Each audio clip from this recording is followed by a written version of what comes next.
Once, there was a guy named Jack. Jack lived in New York and owned a multinational company.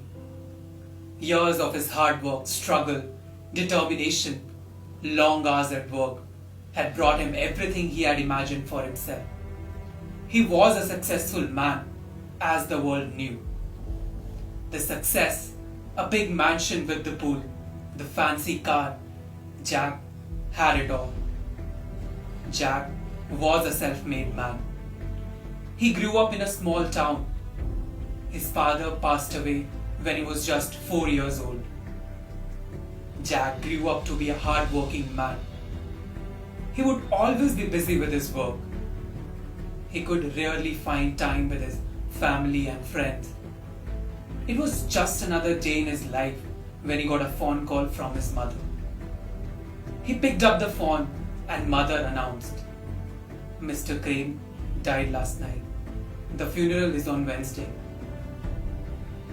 Memories flashed through Jack's mind. He sat quietly remembering his childhood days. Mr. Crane was Jack's neighbor growing up.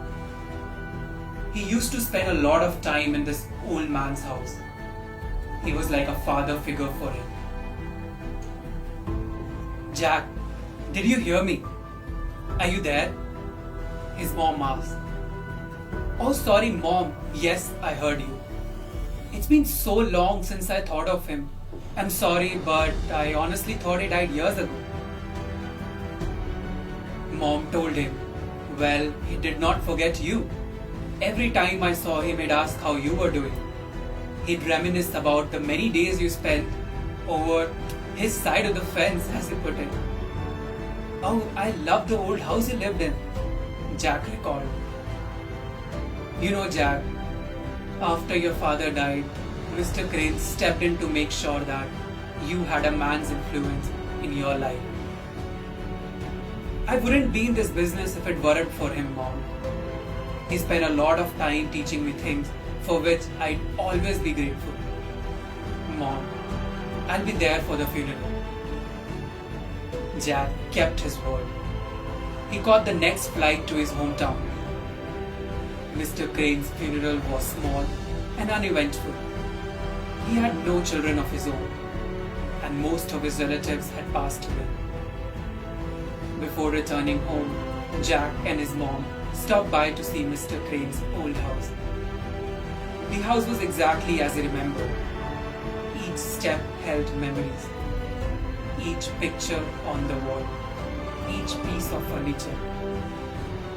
Jack stopped suddenly. "What's wrong, Jack?" his mom asked. "The box is gone." "What box?" Mom asked curiously. "There was a small gold box that he kept locked on top of his desk. I must have asked him 1,000 times what was inside.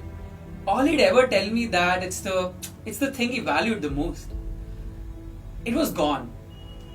Everything about the house was exactly how Jack remembered it, except for the box. I guess I'll never know what was so valuable to him," Jack thought to himself. "I better get some sleep now. I have an early flight home." The next morning before his flight, Jack received a parcel. It was a gold box and an envelope. Jack's hand shook as he read the note inside. "Upon my death, please forward this box and its contents to Jack Bennett. It's the thing I valued the most in my life." A small key was taped to the letter. His heart racing, tears filled his eyes. Jack carefully unlocked the box. There inside he found a beautiful gold pocket watch. The watch had these words engraved: "Jack, thanks for your time, Mr. Crane." The thing he valued the most was my time. Jack held the watch for a few minutes and then called his office and cleared his appointments for the next 2 days. "Why?" Janet, his assistant, asked. "I need some time off to spend with my son." "Oh, by the way, Janet, thanks for your time. The story is simple. yet so meaningful. Often in life we get busy earning what we think is precious for us. Yet in that process, we lose the most precious thing in the world: time. Most of you are killing yourself for a job that would replace you within a week if you died tomorrow. Yes, to provide your family and to live a happy life, money is crucial. But the importance of striking a healthy balance cannot be denied. What's the benefit of a life full of money if you do not have the time for your loved ones? Your job, your office will replace you in a heartbeat. Your mother can't replace a child. Your sister can't replace a brother. Your children can never replace their parents. Make time for your loved ones. They are the ones who will be standing with you till the end. We all have limited time. Make sure you don't wake up one day with regrets. Call your loved ones, visit your family, spend some time with them before you lose them. The best gift you can give to your loved ones is your time.